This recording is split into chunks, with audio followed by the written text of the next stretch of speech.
Okay, Suzanne, we're now live. Okay, we're calling to order the June 10th, 2020 meeting of the SEAMAB Board, Town of Colonie. I'm Suzanne Perry. It's my privilege to be the chairman. Rich? Hello, I'm Rich Gervais, and I'm a member of the SEAMAB board and here at the Department of Planning. Jack Spath, the town attorney for the town of Colonie. Kyle Simmons, I am a board member here at my house. And Sean McGuire, I'm the Director of Planning and Economic Development. This is an interesting time to meet the board for the first time since I joined in February, and 3 months later was quickly sent home to do all my work. So we've been back here in the office. Staff came back on June 1st. I was here about 2 weeks before that, getting things ready for that return. And so we are back in almost full force. We are waiting for one of our employees to come back on August 1st. And so with that, we do have two cases tonight. The first is 106 Bentley Drive. The second is 3 Anne Marie Court. Okay, before we start, I would just like to say to both of the applicants that this board was created out of a very real need in the town of Colonie. We had a great deal of development. Of course, we are a successful town. We have a lot of people and businesses who live and work here. And it was realized that we were developing areas that were a danger for the residents and for the areas around our town as well. We were overbuilding around our stream beds. And it was felt that during the planning process, no one was speaking on behalf of the streams. Because once a structure is placed too close to a stream, inevitably we have rain, we have storms, and properties downstream and properties upstream, interestingly, are seriously negatively affected. We want to protect the quality of our water. We want to protect your property and everyone else's property, and we are trying to do this as fairly as we can.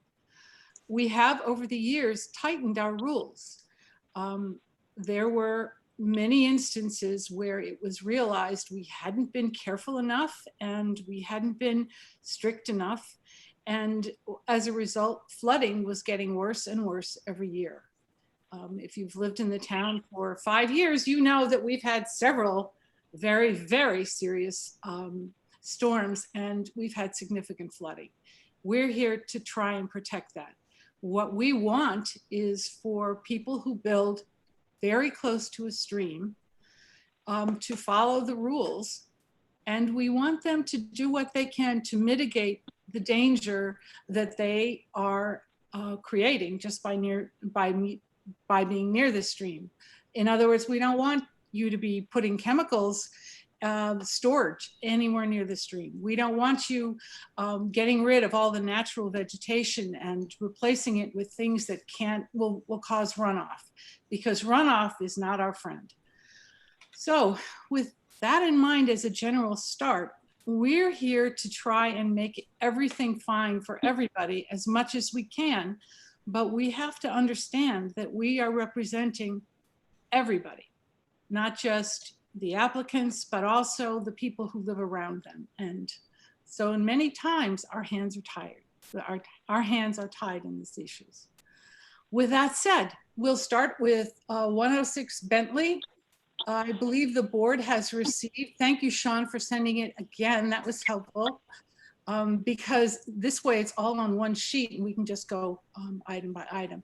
What we would like now is for the applicant, do you have a representative or are you speaking yourself? Hey, Suzanne, I'm going to interrupt for 1 minute. I'm going to have Sean read the legal notice into the record. Thank you so much. Notice is hereby given that pursuant to Chapter 190 of the Code of the Town of Colonie, the Significant Environmental Areas Management Appeals Board of the Town of Colonie, Albany County, New York, will meet and conduct a remote public hearing on the June 10th, 2020 at 7 p.m. for the purposes of hearing all persons interested in a certain appeal involving the construction of a carport attached to a single-family home. Members of the public must register in advance for the remote meeting in order to attend and to provide comments. The proposed project is located at 106 Bentley Drive in the town of Colonie, Albany County, New York. This was published on June 3rd, 2020. Okay.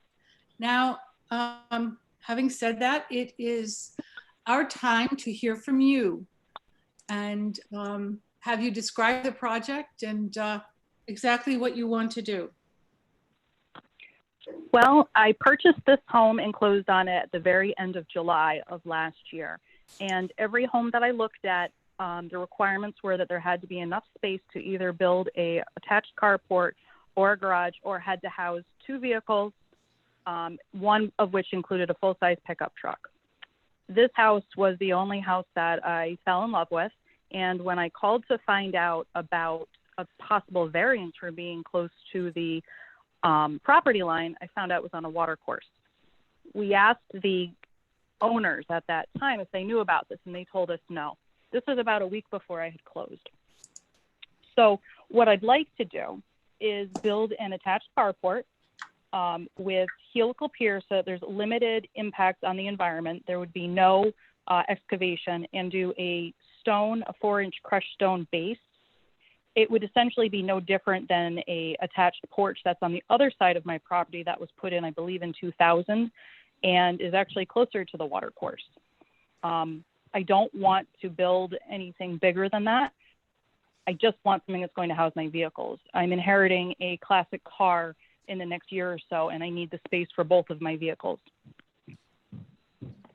I'm a single parent with 2 small children, so having a covered space for both my vehicles is important, because honestly, I really hate having to get snow off them and get 2 small kids in and out of my vehicles. How long is your car? It's a full-size truck, but right now I have a 1-car garage. It would fit 1 vehicle, obviously, but not the other. I cannot find in your submission where the center line of the stream is, and so I cannot see exactly, and you've captured the screen here. Let me go out. Okay, it appears that you are entirely within the watercourse. Is that correct? Almost everything but the very front corner of my property is within the watercourse. Okay. And that wasn't told to us when I was asking the owners. And to get out of the contract would have been a significant financial hardship, because I already put a $5,000 deposit down, paid lawyer fees and additional fees that, you know, just going through purchasing a home are. You understand, of course, that as a new owner, someone who has come in since the SEAMAB was put into effect, that you are not being aware of it is not going to, it will not be able to help you in particular. Although we are sympathetic, that it cannot be a point. So you believe that the stream is you are entirely within the stream, and in fact, where you are is probably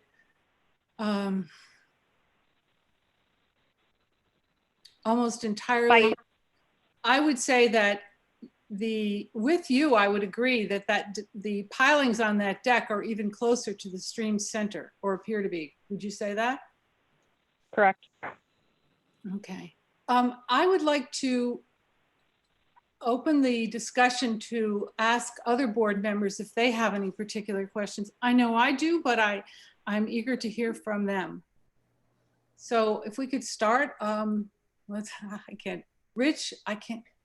Okay. Oh, there you are, Rich. Could you ask your questions? I believe you went to the site. I did. I did, yeah. She told me you had been there. Oh, okay. When I went there, certainly the deck on the north end of the house is very close to the ravine, so to speak, that the stream centers on. And I understand that the carport is being placed at, well, I guess would be the south end of the house. One thing that I did notice, or several things that I did notice,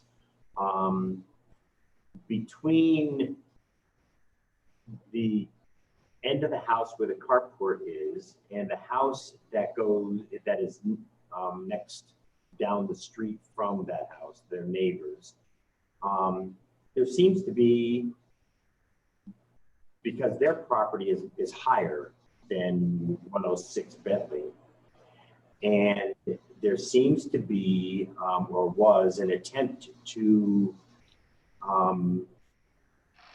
do something about the runoff from their property going down onto 106 Bentley.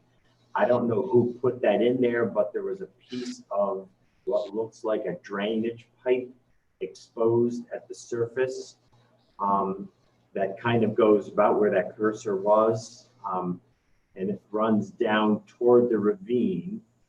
I couldn't find the other end of the pipe because there's a pile of brush from a tree that was taken down on the lower part of the property. So I guess my question is that a runoff pipe, somehow taking care of runoff from somewhere? Could it be from 108 Bentley Drive? Do you know anything about that pipe? That I do not. Is it right where your cursor is right now? Yeah, about there. The exposed part that I found was close to the edge of where your property drops off going down to the floodplain of the stream. It's up in the grassy area, correct? Yeah, It's like a black and it's partially open. black pipe. I noticed that when I moved in, but I don't know who put it there or what its purpose was or where it originates. Because, yeah, part of my concern, and as Suzanne said earlier, we are here to ensure that there is no or very minimal effect to the stream. This stream is clearly a pretty active stream. And I'm concerned about what that pipe actually does. Is there a connection maybe to 108 Bentley Drive for runoff, or is it merely a pipe that's there to absorb their property runoff since their property is so much higher than yours? It would appear to me that their property drains into your property. Am I correct? I do not know. I don't know who put it there or what its purpose was. Okay. We noticed it, but that's been it because it is partially open at the bottom of like where their hill meets where my property is. Yeah, and that exposure, especially with you having young kids, the exposure of that broken part of the pipe is worrisome. At least it would be for me. Because what I'm trying to get a handle on, the area in which the carport, as you are proposing, slopes down, so it's higher at the driveway end and lower at the back of the house. So the property drains, that part of the property drains back toward the stream. So my question is, are you planning on leveling that in some way so that anything inside or underneath the carport is not heading downstream or down to the stream? Or are you just going to put The Could I, plan is to put Could I crushed ask- stone there. I'm sorry. have you experienced a serious rain yet? I think right after I closed on this house, we had that huge storm last year, and it caused a huge washout over by the swing set. Over by the what? I have a swing set over. Oh, Over, that's over the other side. Right, and there was a bit of a washout from that huge storm that came through. It took a few of the trees down, and I guess the water was coming right across the property. But that's really been it. That's been the only time I've really experienced anything I wasn't even in the house yet. That was concerning. When we've had heavy storms since then, the bed doesn't come up past the banks of the stream. Okay. The other question I have, it appears, if you go from the back of your house toward the stream, there's a short yard area near from the patio, and then it drops off significantly down to the stream floodplain. That area, that whole area behind your house down near the stream, seems to have been clear cut because there's a lot of brush debris that's piled up in one area, but the floodplain itself has no significant vegetation growing on it, as I saw it when I went out for the visit. Was that in that condition when you moved in, or was it did you clear that brush out down to the stream? I cleaned out dead trees that were down on my property. They weren't down. We had to take them down because they were at risk of coming down on the house, and I've cleared some of the brush out. And by the brush out, you mean brush on that hillside? Yes, the dead stuff. There were other trees that were already down when I moved in, and there's like some, I don't know if it's shale, there's some rocks that was already there from a previous owner. Okay, how about the floodplain itself, the flat part down near the stream at the bottom of that, the slope that comes from your backyard down toward the stream? There's a floodplain, a flat area from the stream to the edge of that hill. We did clean out brush, but there was no trees down there at that point, and there still aren't.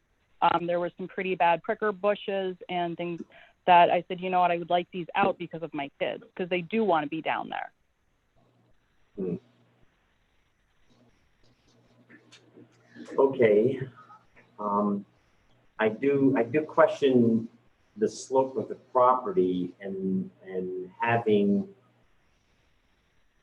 the roof, because the roof is going to stop water from hitting underneath that carport. So no matter what you have underneath the carport roof, whether it be stone or pavement of some kind, the runoff is going to come off the roof. And I'm just concerned about the fact that that's additional runoff that's not going down into the ground, but pooling off the carport, and clearly would have to go immediately downhill toward the stream because that property in that area slopes in that direction. I have looked into getting gutters for the whole house. It's something on my to-do list. Is that something that would mitigate the issue? If we had it going to a different, I mean, there really is no different location. Well, I guess everything's going to go down. When Sean, you put up a diagram of the structure of the carport. Can you put that back up, please? Sure thing. There we go. That one. Okay. When I look at that, it looks to me that it's a level carport. If I took that carport and put it just took it detached from the house and put it next to your house, that whole carport, roof and all, would slant downhill toward the stream, which means that all the runoff from that carport would be running directly down that hill.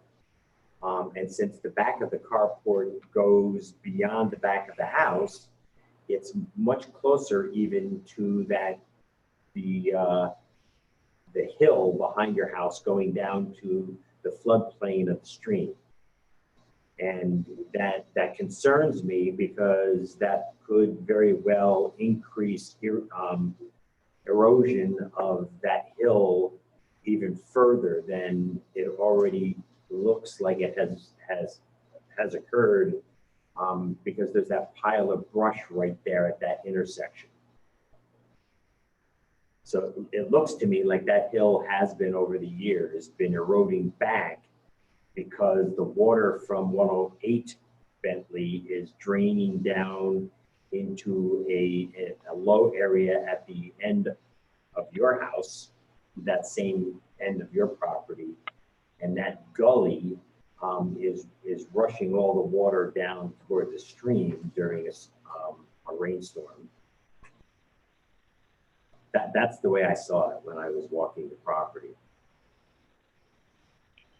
So those are my questions. I'm just concerned about the slope of the property and the fact that the floor of the carport is going to apparently have, and therefore the roof would have, a slope also going down toward the stream. But your diagram indicates it's level. The slope of the roof should be that it's going down towards my neighbor's house at 108 and not towards the stream. But again, it would run off to the side and then go down. The reason we had to put it back is because of the meters. Moving the meters would be even more expensive and time consuming. We had to accommodate for that as well. May I ask you, Sean, about that? Yeah, I try to get an answer to that. I think, that was our understanding too, is that the location of the meters really prevents being able to move that up and interfering with that. I don't know, without talking or, without seeing it and having, somebody look at it and inspect it, how far the service cutoff is, so where the actual meter is at the house. That's the main service cutoff to the box, the main circuit breakers on the inside. There is a maximum distance that can't travel. So without looking at that, I mean, to move that service, to the, you'd have to move it to the front of the house, you'd have to move it to the rear of the house, and then you move it to the rear of the house, then we have, sort of the same problem. We'll just have the carport protruding into the front yard, and we might have a zoning issue.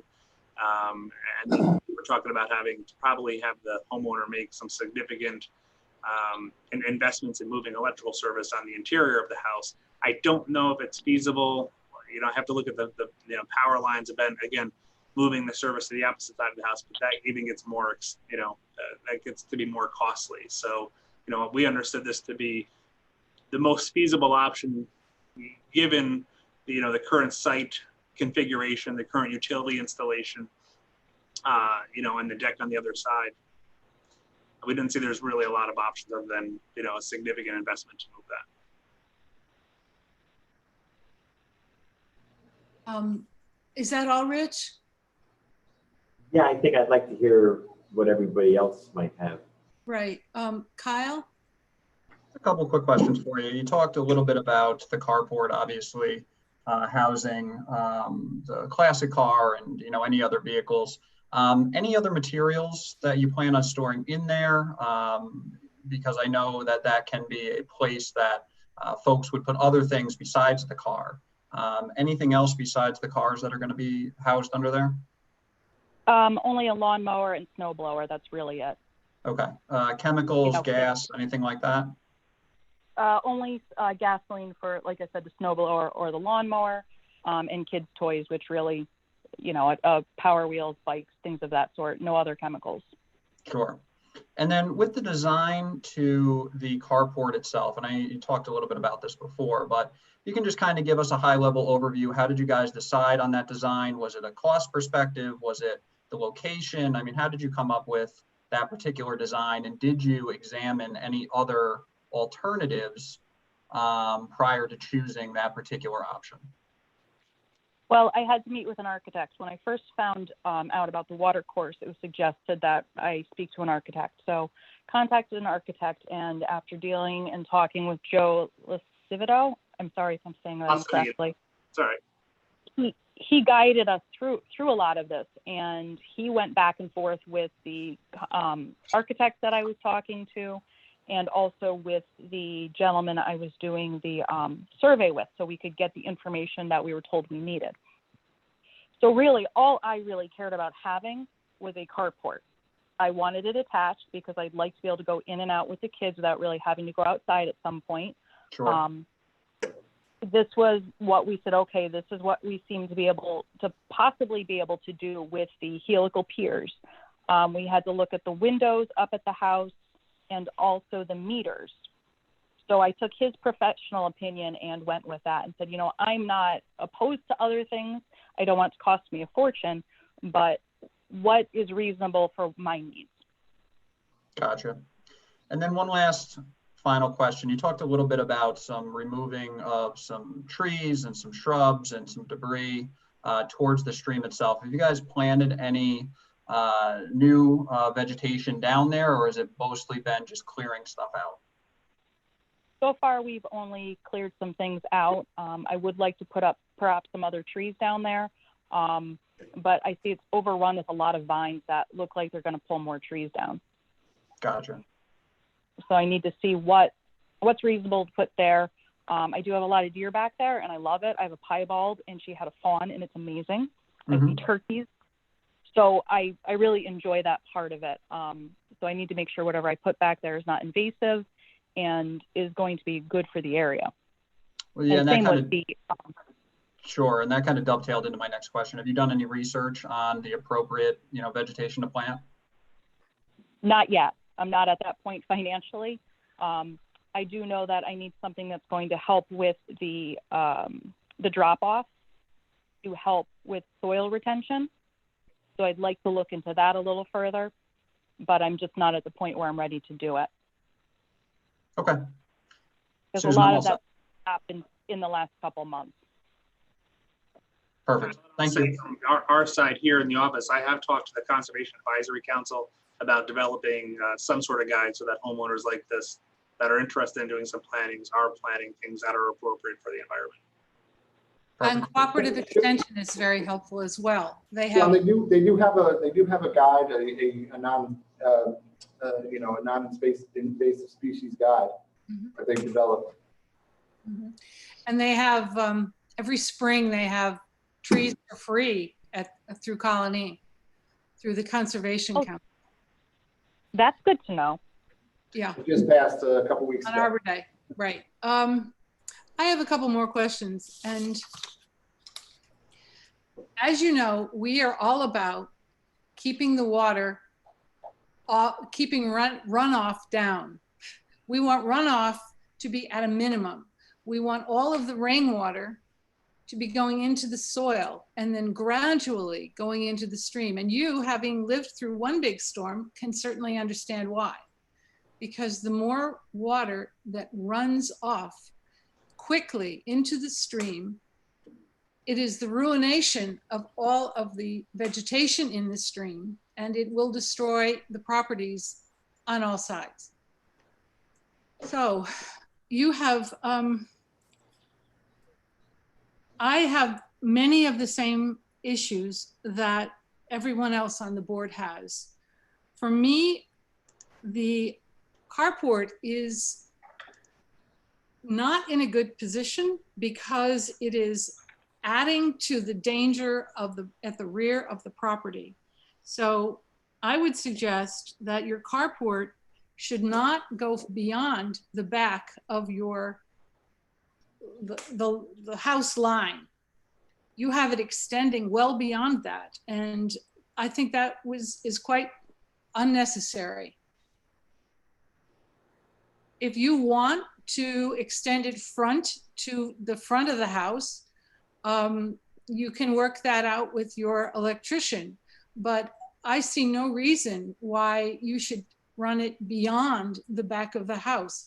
That makes it much worse for the stream. You have a very tiny envelope in your backyard, and I share Rich Gervais's fears that as the years pass, your yard will get smaller and smaller because the stream at the center in the back does not appear to be holding very firmly. You've had considerable storm damage in that front area. I also, regarding what Kyle said, whatever is decided, you will not be allowed, and indeed you should not wish to store anything in that carport that has any chemical in it at all. None, nada, nothing like that should be stored there. Those things enter the ground and then they enter the stream, and you are too close to the stream to make that anything but dangerous, both for your children and everyone else's. I'm wondering if there might not be a trade-off with the concrete pad that you have in your back, by the back door. Have you considered that? That is currently a patio, so I would lose my entire backyard if I did that. Yes. Well, you wouldn't use your backyard. You would lose that slab. That's very true. I don't know. Given the slope on the side, I share the fears of what the runoff will do, not just to the stream, but to your property as well. I think it's going to be dangerous. Is there a way to mitigate the runoff to have it go to a different area where it would be absorbed better rather than going off the side of the carport? The secret of runoff is to avoid it. And the way to avoid it is not to have impermeable surface, because that forces the rain to gather in a smaller area and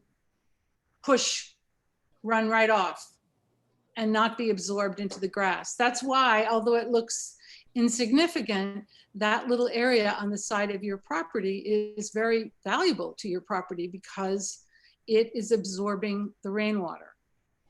And that roof won't. It'll just push off and you'll have a little ridge, which added to your neighbor's swale might not be good for your property at all. Suzanne, Mr. Voni, asked about gutters. Would that resolve it? I wonder your thoughts on gutters with rain barrels to retain that water. It does look like she does some gardening. It could be useful to retain that rainwater and to use it elsewhere. Would that be a solution we could work with? And actually, Suzanne, I'm sorry to interrupt before you answer. Yeah, I just wanted to also mention to the applicant, though, you talked about mitigation. To follow up on what Sean is saying, there are standards that you can look at through your architect or an engineer to mitigate runoff, and there are ways of doing it. So, that would be something you would probably have to talk to a landscape architect or engineer about, whether it be there's things as rain barrels, as Sean just mentioned, or there are basically types of cisterns that you can put in the ground that would slowly release any rainwater if it was collected by a gutter system or whatever, and move to the least offending portion of the property, or least apt to head to the stream, and there's just other mitigating factors like that you could look into. One of the other things, just to follow up on what Rich said, I wanted to one of the things that this board also may want to consider is having our stormwater department to go out and look at that black pipe that's there. to see if they can determine what it is? I have another pipe. I have another question, and it is again about mitigating, about your desire not to have your property flooded and our desire to have as little runoff as possible. And that is that while you are removing plants and removing shrubs, you are in fact making runoff worse. Even if they are weeds, they are holding the soil. There are a lot of plants that can help you, but you should be planting them as fast as you can. I mean, because you really have a large area there with nothing. I mean, it's just soil, which in the next rainfall will just float away. And when it does, it takes topsoil, and what will be left will be even harder to plant in because it won't be as nutrient based. So the sooner you do it, the better you do it. And that would be a condition of any approval we give.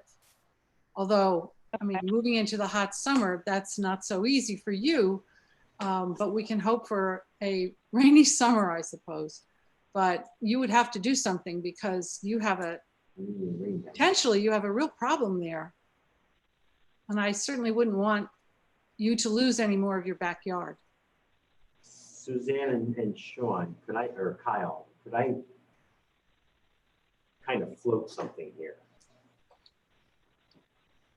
The concern I have is the water coming off that roof and running immediately downhill, because that property slopes on that side of the house in that area.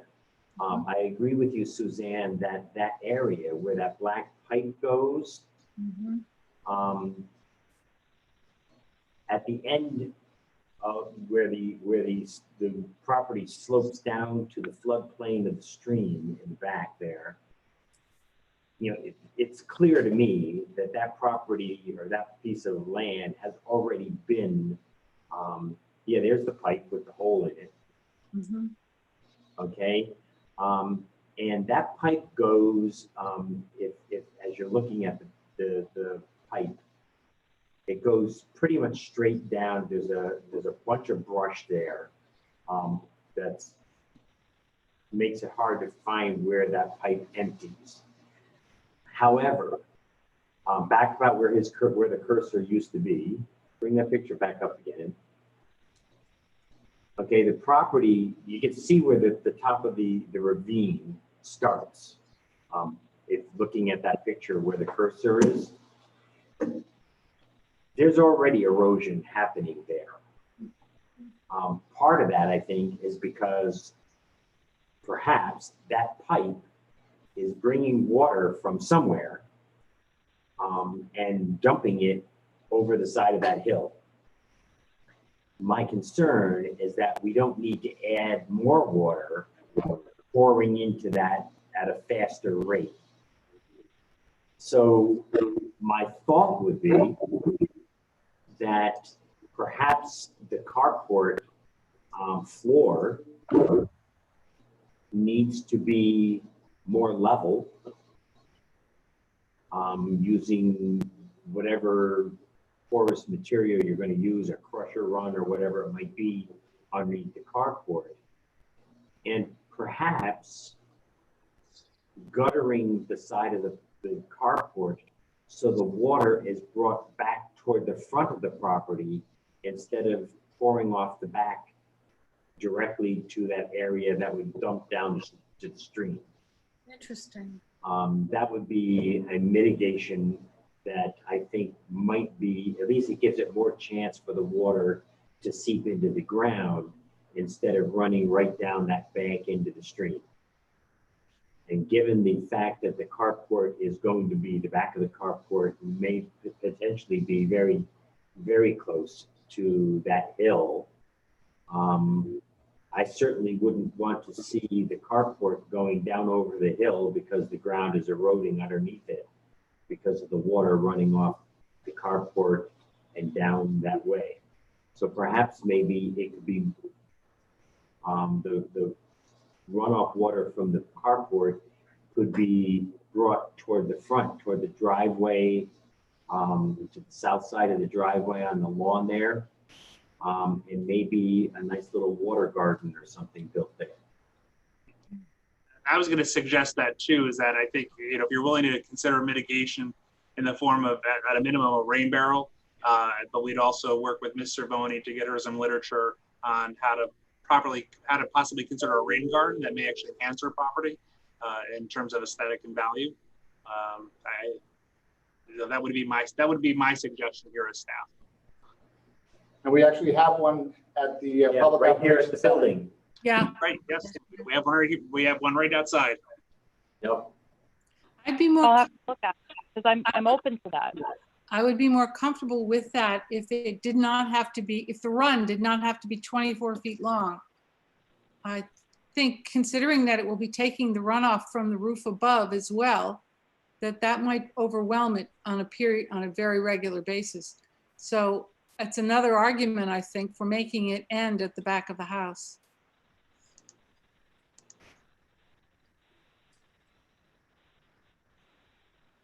Well, I think that, I mean, that certainly would be one way to mitigate some of the runoff. But my concern, I mean, that's only a few feet of runoff.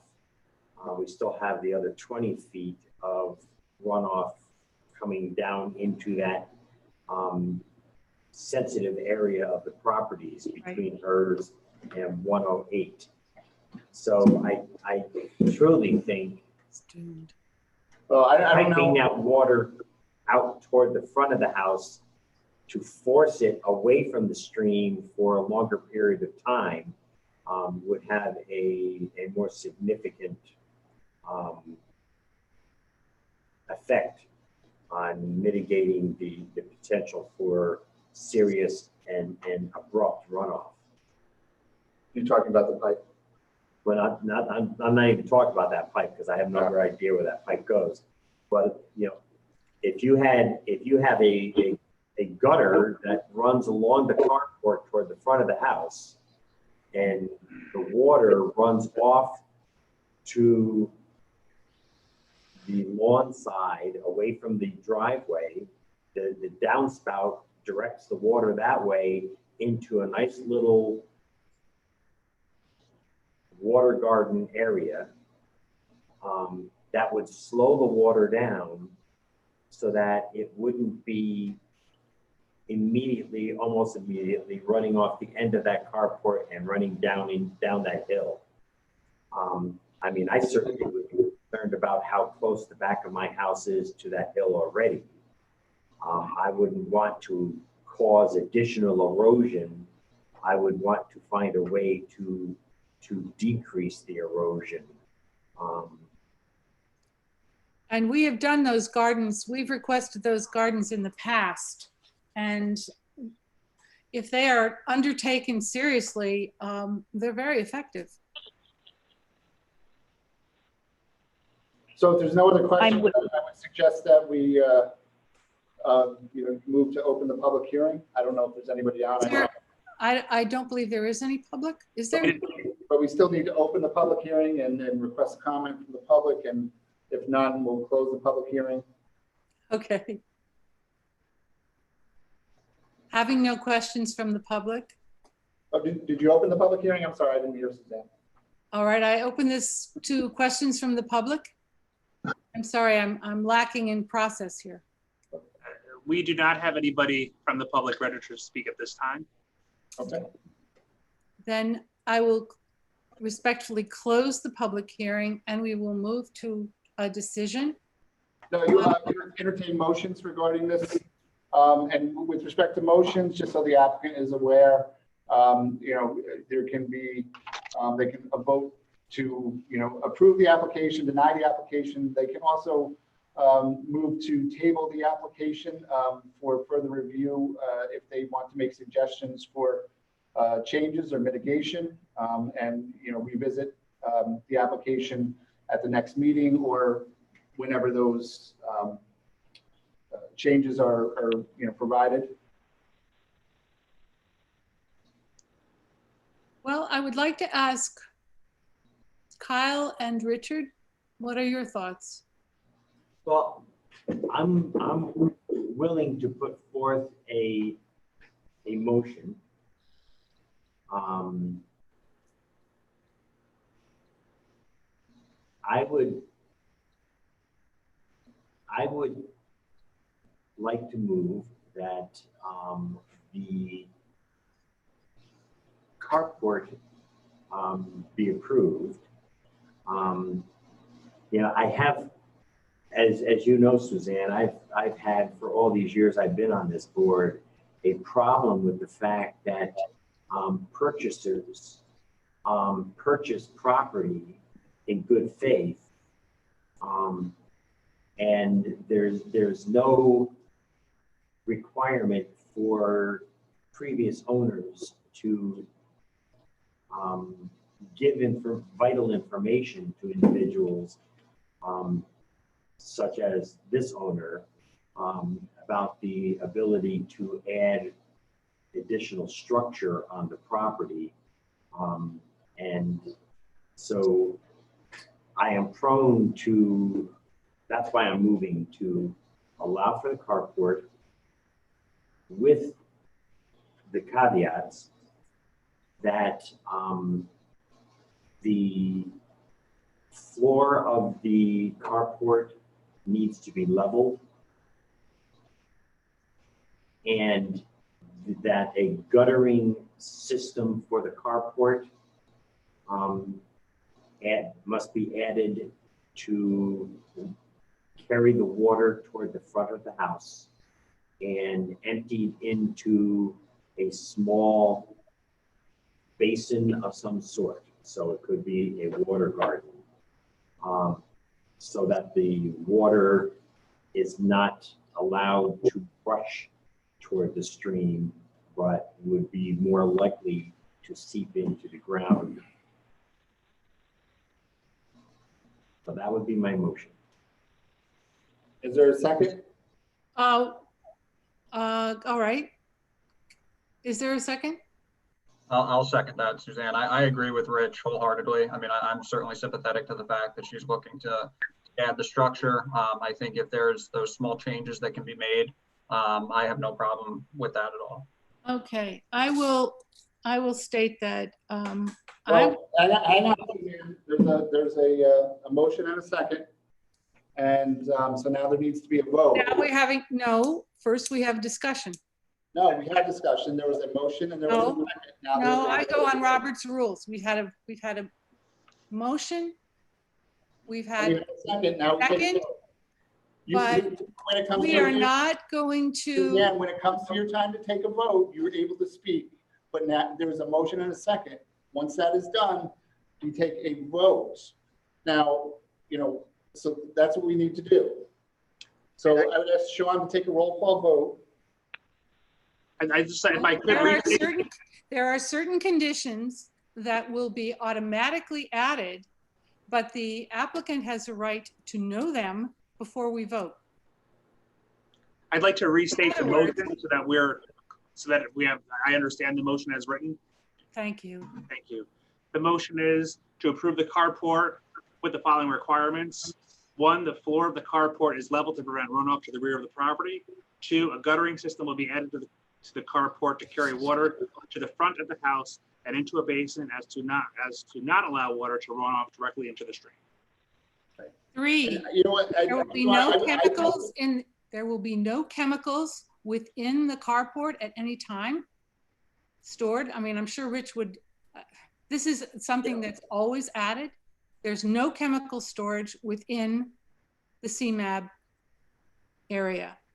And the applicant will do some planting within her property on the hillside. She has removed significant vegetation. I'm sure it was unworthy vegetation, but it is holding the sides of that embankment in place. And a lot of additional planting has to be done. And that is one of the terms of this agreement. Without it, she will lose her backyard. I am concerned about it. The only other thing I would ask as the attorney for the board is that the applicant provide Sean, the planning department, plans showing these requirements as stated prior to construction. Oh, that's a good idea. Yeah. Okay. Showing the planting as well. Well, everything that you said, but the plans showing the gutters, and those will become part of the approval. But she won't have to come back to this board for further approval, but these being the conditions that were set forth, then it'll be up to the planning department, Sean, to ensure that the plans as submitted have the gutter, have the drainage system or retention area, whether it be a rain garden or something else to mitigate the water runoff prior to any construction. Okay. So just so the applicant knows that if the board is to approve this tonight, it does not mean you can go out and start building tomorrow. All right. I want to just, there's a lot going on. I want to restate this all again if I could. Mm-hmm. Okay. The motion is that the carport be approved with the following conditions. 1, the floor of the carport is level to prevent runoff to the rear of the property. 2, a guttering system to be added to carry water to the front of the house and into a basin to not allow water to run off directly into the stream. 3, no chemical storage within the carport. 4, applicant will conduct planting on the hillside. 5, applicant will provide the Planning and Economic Development Department plans to be reviewed and approved per the SEAMAB variance prior to the issuance of a building permit. Yes, and I apologize. You didn't know this, Sean, but I realize now that that's what Mike used to do. He would, once the motion was made, he would summarize all the conditions. So I just want to be sure they're all there because the applicant would be disappointed otherwise. Okay, so may we have a vote? All in favor? Since we're on Zoom and everything, I'm gonna ask for Sean to do a roll call vote. Okay. Rich Gervais, Yes. Kyle Simmons, Kyle? I'm sorry, the sound cut out there. I vote in favor of moving forward. and Suzanne Perry. Yes, thank you. Thank you, Dawn, for your Thank you very much. patience with us on Zoom. I do Dawn, have one question. Do I need to have new plans written up with the gutters and the rain information, or is that just something I can write up myself? I think you need to show in a most likely a plan that adds the gutters and the rain garden, and it shows the mitigation effect of the water. I mean, like I said, it is a formula that they can do with roofs and rainwater runoff. So Okay. they can determine the amount of rainwater runoff from a roof and how much water needs to be mitigated, which then can be shown by the size of the retention area or the rain garden. And the plan should show after you have considered what plants would be appropriate, it should show those plantings Okay. and where they are. Thank you. All Okay. right, Dawn, Thank you. I'll have a letter to you in the next couple of days outlining the variance here. And please feel free to reach out if you have any questions. I will. Thank you very much, everyone. Have a good evening. And the same to you. All right.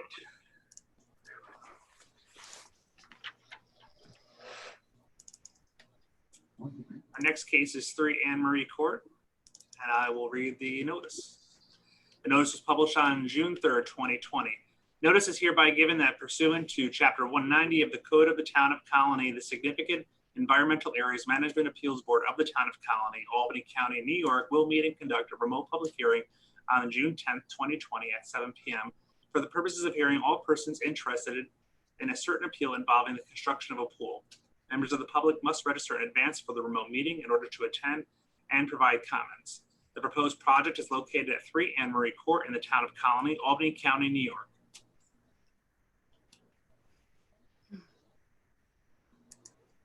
Well, hello to you. For the applicant, we have Stephanie Fitzgerald. Hello, Stephanie.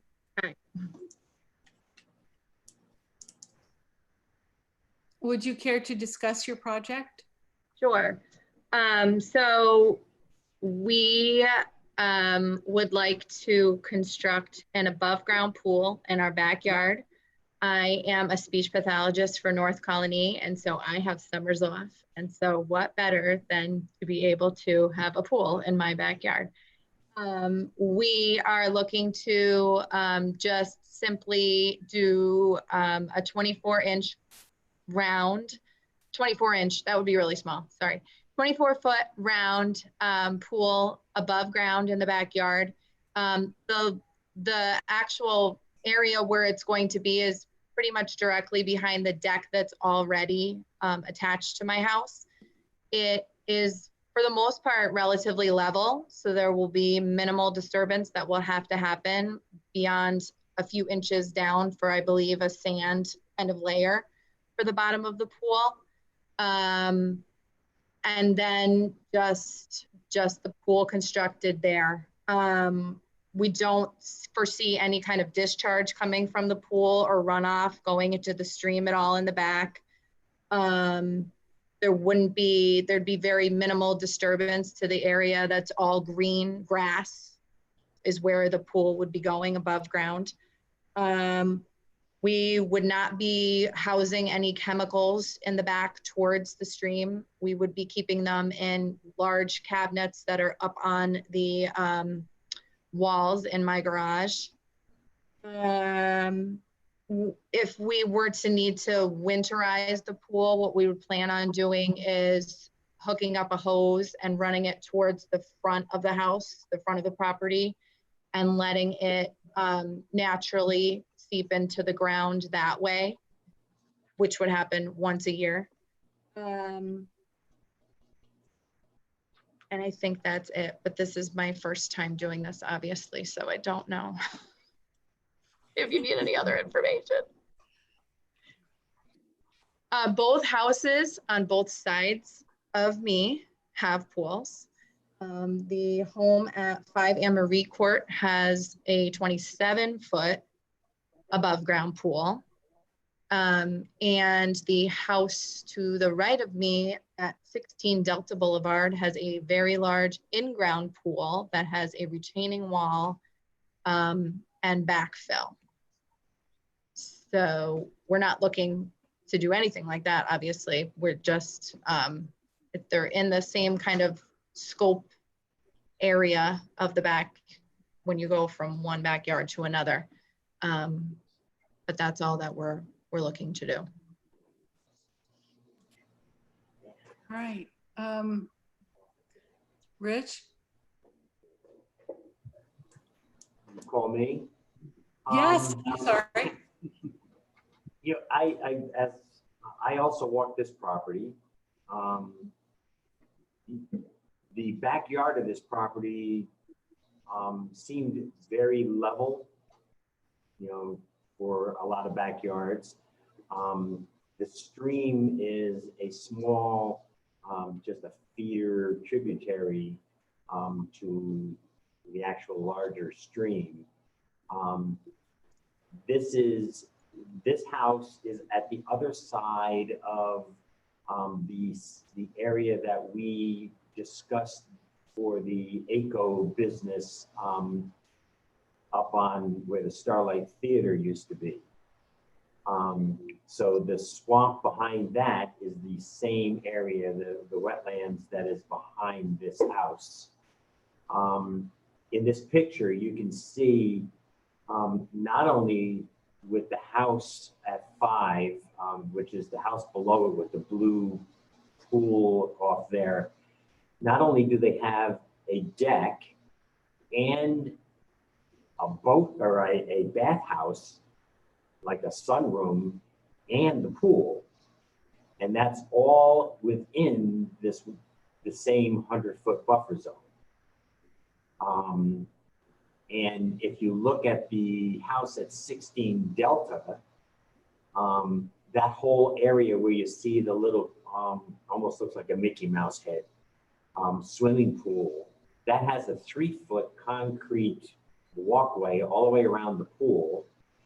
That up near the house is a huge concrete patio, and all of that property was backfilled because there's a retaining wall that makes that a level piece of property back there.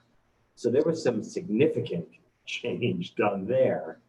I find that what the resident at 3 Anne Marie Court is asking for is a pretty minimal disturbance in comparison to the neighbors on either side of that house.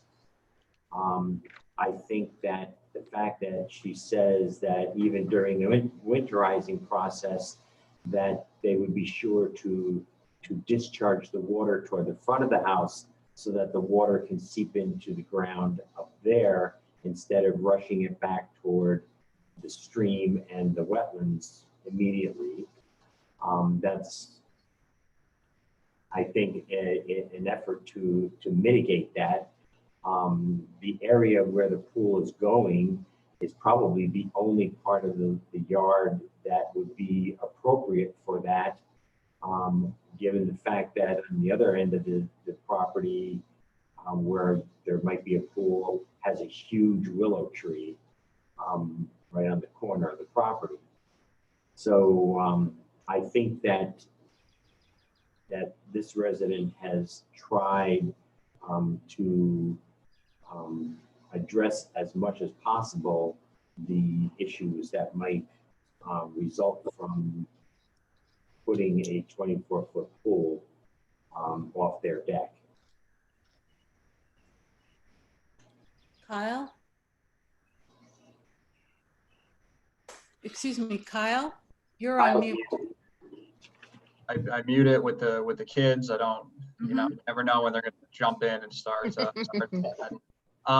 So with respect to the chemicals you talked about, they're not going to be stored near the water or the protected area at all. They're going to be up in the garage, I thought you said?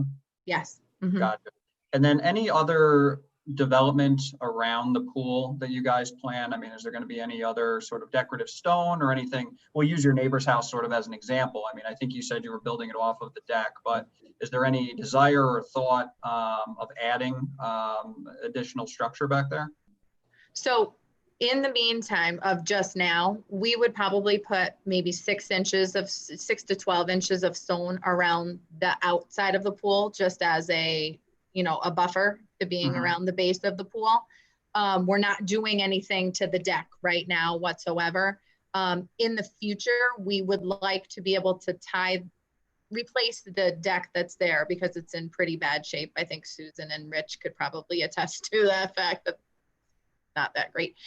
Replace the kind of outline of it, but have it be able to attach to the pool with a few steps and a gate. But nothing, I don't foresee anything super substantial going back there. Sure. No, I think I'm pretty good, Susan. But not now. About that, we have because we have had in the past people who come in periodically and add a little bit every time, one more little structure, we tend to like to see the plans for everything the first time. So by giving you this 24 feet in diameter circle, I would not want that to prohibit you from changing your deck. It might be safer to put the plan in for the deck at the same time. I'm just saying, because you will have, the first bite of the apple is usually the most productive. We financially aren't in a place to replace a deck and add on to it now. So I guess I don't know what, you know what I mean? Well, maybe, how about this? Maybe a statement in the record that you are hoping to, at some time, replace the deck. Okay. I don't know how much you would be adding from the original. The question really comes down to how much you're adding.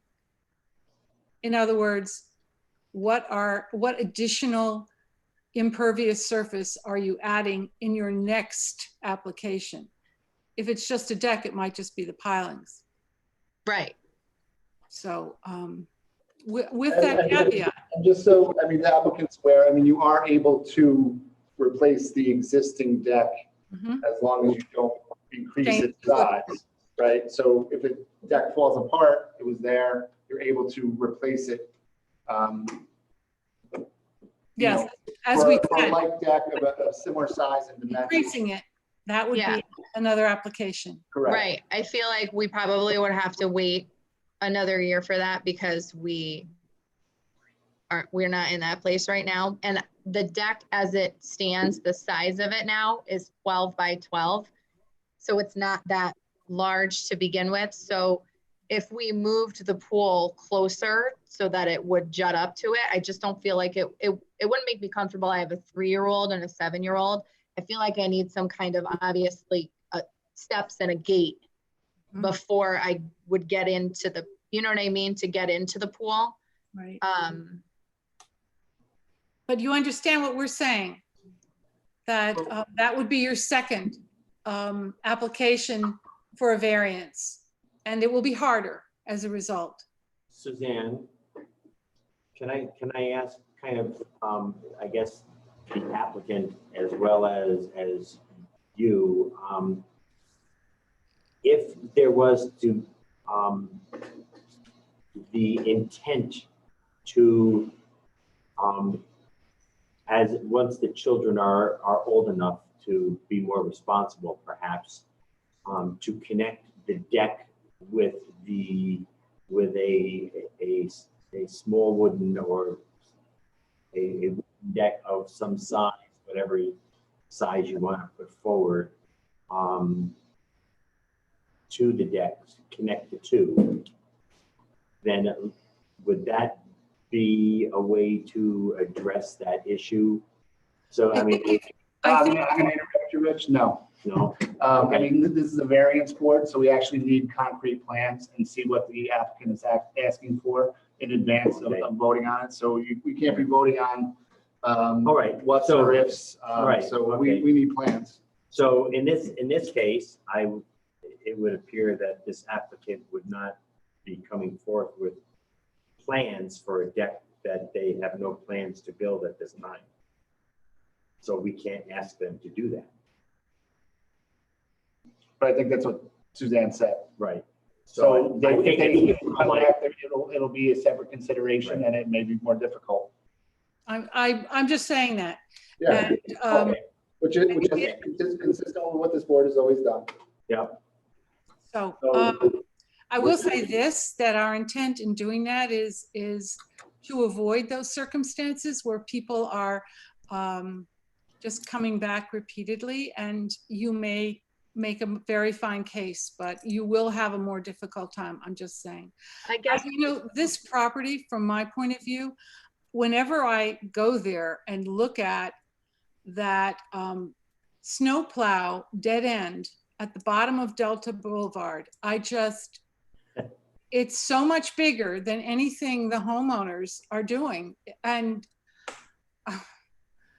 I am very sorry that it is there, because it is a much worse incursion into the wetland than anything this or the other applicants have done.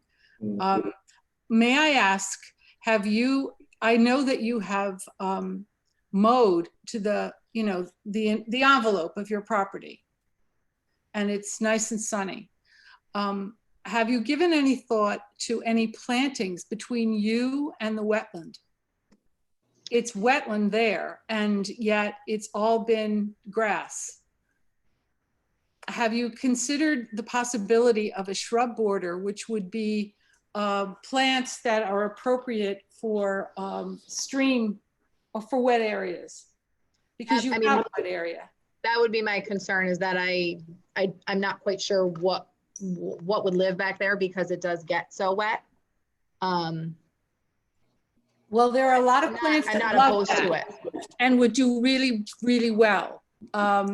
And as you've learned tonight, the town and the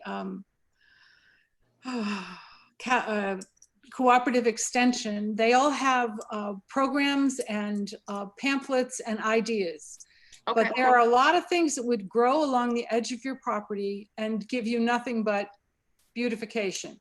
But they would soak up a lot of the extra water and maybe soak up whatever is going to be lost by the surface of your pool. So that would be my only suggestion. I have no problem with this otherwise. Can I ask a follow-up question to the deck? I mean, I guess I'm looking for your guidance as far as what, I mean, I can't take my plan off the table now and give it back to you with an anticipated deck, or I can, or would you not recommend that? I guess I want to make the smartest decision. But like I said, we're not going to be constructing a deck this year. It wouldn't be until next summer that we would be financially. Are you looking to put the pool in this year? Yes. Okay, so, I mean, this board only meets once a month. So if we table it for you to give you time to prepare plans, I mean, we don't meet again until July. So that would be a whole nother month gone by without a review and approval, and for you to put your pool in. So there's that, consideration. Right. To that, if you do get approved. Right. Again, if you come back, a year from now, 2 years from now, with, plans, it's just, you're going to have to show mitigation, and, the board does have every right to deny any future encroachment. So just to be aware. Okay. Yeah, I think it's more that awareness aspect to it. I mean, you heard what we were talking about with the previous applicant, so you know what kinds of things are of concern. I do need to add one more, or ask one more question about the pool. What kind of filtration system is this pool? Is it a sand filter, do you know, or is it a fiber filter or a diatomaceous earth filter? I can, hold on, give me 1 second. I think what Rich is getting at, does it need to be backwashed, and where would the backwash go? That's what I'm concerned. You already said that during the winterization process, you would pump the water that you need to take out of the pool in order to cover it. You would pump that toward the front of the house. I would say that you would want to position the filter for the pool in a position that would allow you, if you have to backwash that filter, that you would backwash it to the front of the house as well. Yeah, it was going to be, I wanted it to be on the left side of the pool, so more toward 5 Anne Marie Court, and it could run. Yeah. Right, I mean, and that would to me would be a logical place. Yes. So, but you would, I would say that would be one of the things that any time there's a discharge from the pool or the filtration system, that the water or the discharge be directed toward the front of the house, away from the wetlands. Yes. Yeah, okay. we will do that. Yes. I have the pamphlet, but I don't know what it's called. Oh, I should know more about a pool. I mean, clearly I was like, sure, that sounds good.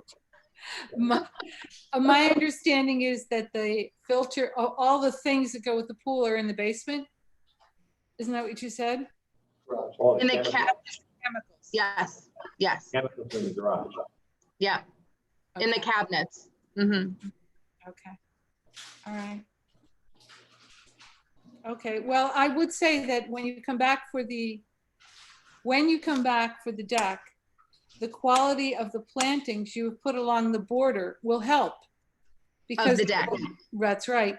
Along the edge of the property where it meets the wetland, because that will help you demonstrate that you have attempted to mitigate by planting natives that are appropriate for wet areas. And there are some fabulous ones.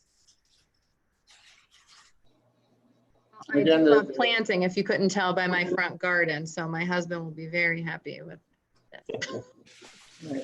Suzanne, do you want to open the public hearing? Thank you very much. If you're ready. Thank you. At this moment, I would like to open the public hearing. Are there any questions from the public? You're on mute. We have nobody from the public in attendance.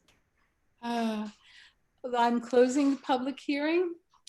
And maybe Sean, if you could go over our proposed decision. Well, we haven't made a movement. Well, you got to make a motion first with conditions.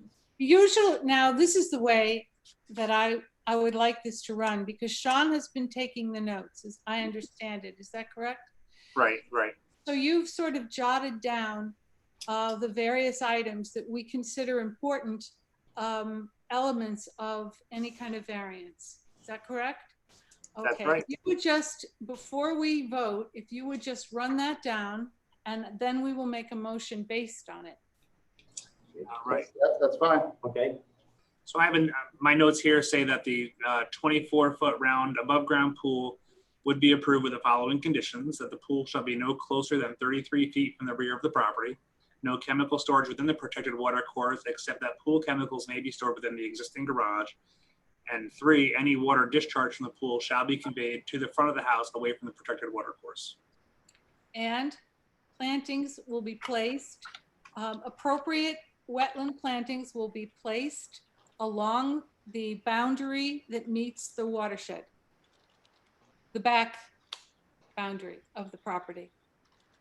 And I also think the applicant mentioned that there would be a crushed stone border around the pool. Thank you. Yes.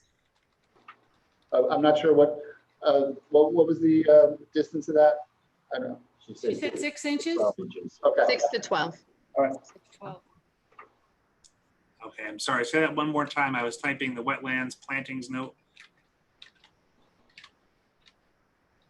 Well, I guess you would, I would place Sean in the beginning when you talk about the 24-foot pool with a 6 to 12 inch stone border around the outside perimeter.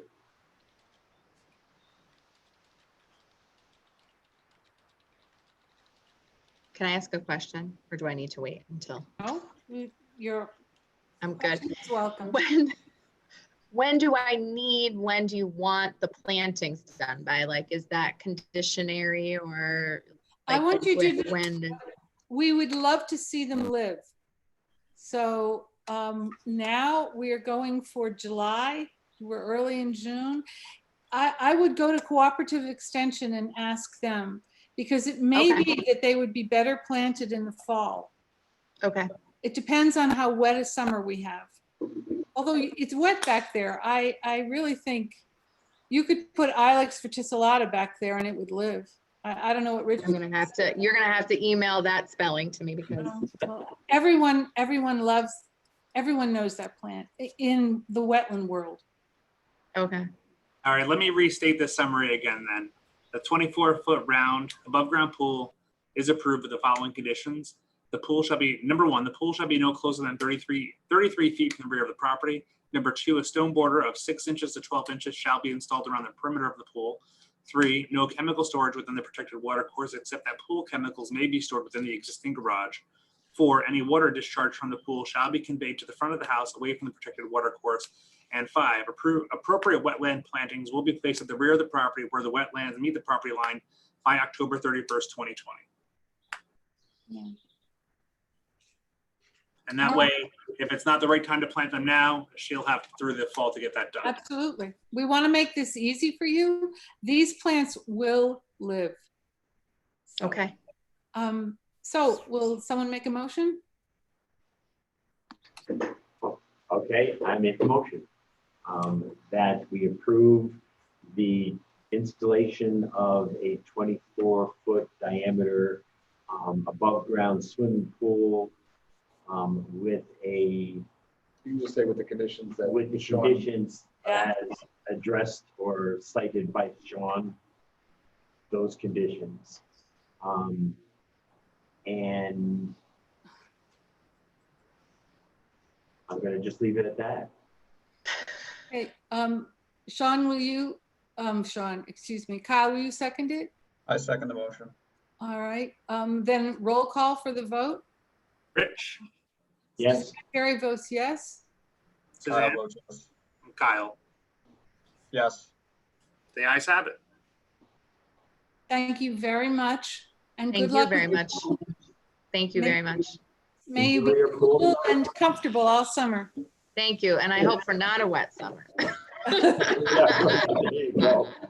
Stephanie, we'll get a formal letter out to you, and I meant to say this to Dawn before, but I'll email this before I leave tonight, so that way you have these notes. Thank you so much. I appreciate it. Thank you, everyone. Thank you. Sean, Thank you. Yes. I would like to, I know the applicant is gone, but when I was out at 106 Bentley, I drove up the street from that to see where that stream goes. And I don't know if you did also, Suzanne, Yes, yes. but there is sticking out of the side of the hill a clearly exposed storm runoff culvert that's probably 20 feet above the stream. It extends out the side of the bank about Yeah. maybe 3 feet. Mm-hmm. So it's like suspended in midair, this open pipe. I went up onto that street up behind there, and it seems, here we are saying that we don't want the applicant to run water into the stream and have it run downhill from her carport into the stream. And yet that pipe seems to be a storm sewer runoff pipe directly from the street up behind that property, up above this, I forgot what it's called. This, you can go up Delta and you can turn right and go around in. It's a dead end there. On Anne Marie, you said Bentley, but you Right. mentioned Marie. No. You meant Abadar, whatever it is, Avalar. Okay, Bentley Abadar Lane. I'm gonna bring that up so you can also. Yeah, maybe it's Abadar, whatever. I can't Yeah, remember. it's the one by the school district. Let's see, where are we here? Okay, I'm just saying that,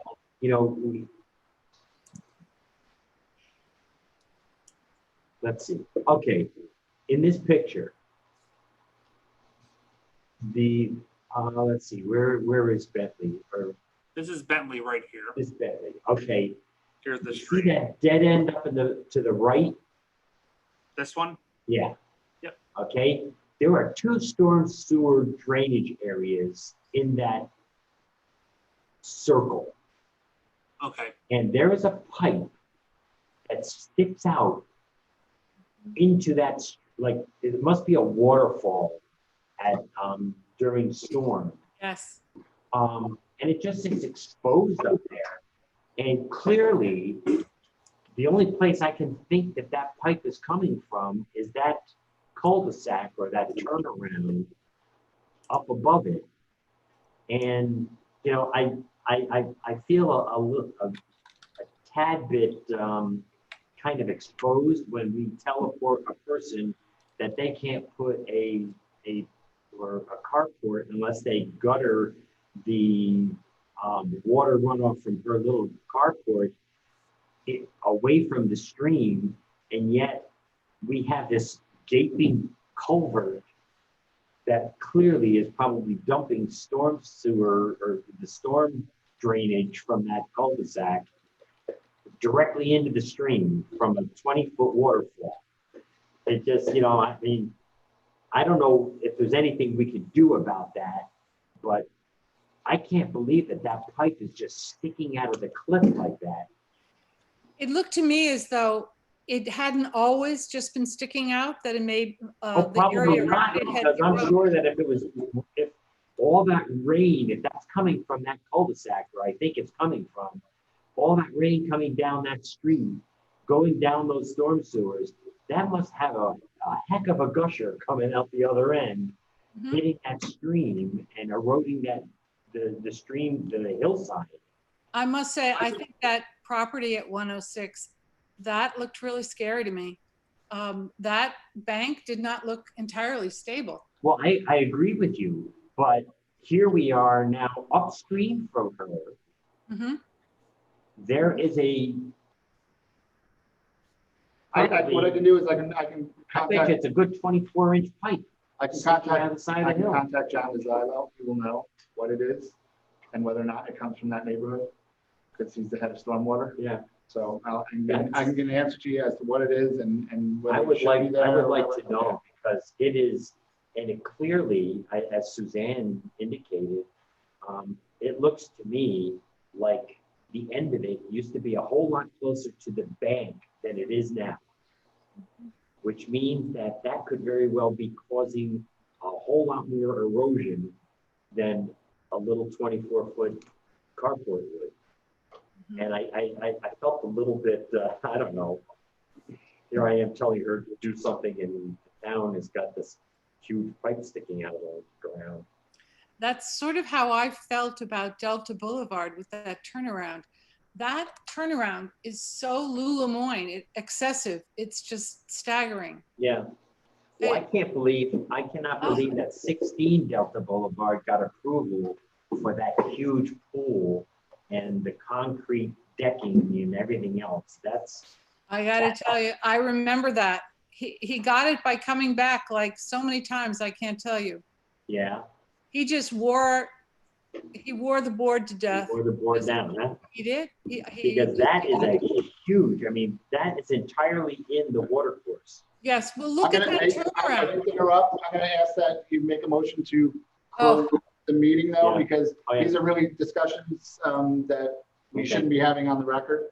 Okay. Because it has nothing to do with the meeting. That's okay. Thank you for keeping us honest. And I will move to adjourn. Right. All those in favor? Aye. Aye. Kyle? I'm the worst with this mute thing. I apologize. Aye. I'm on my third Zoom meeting today. I'm shocked to hear. All right, the meeting is adjourned.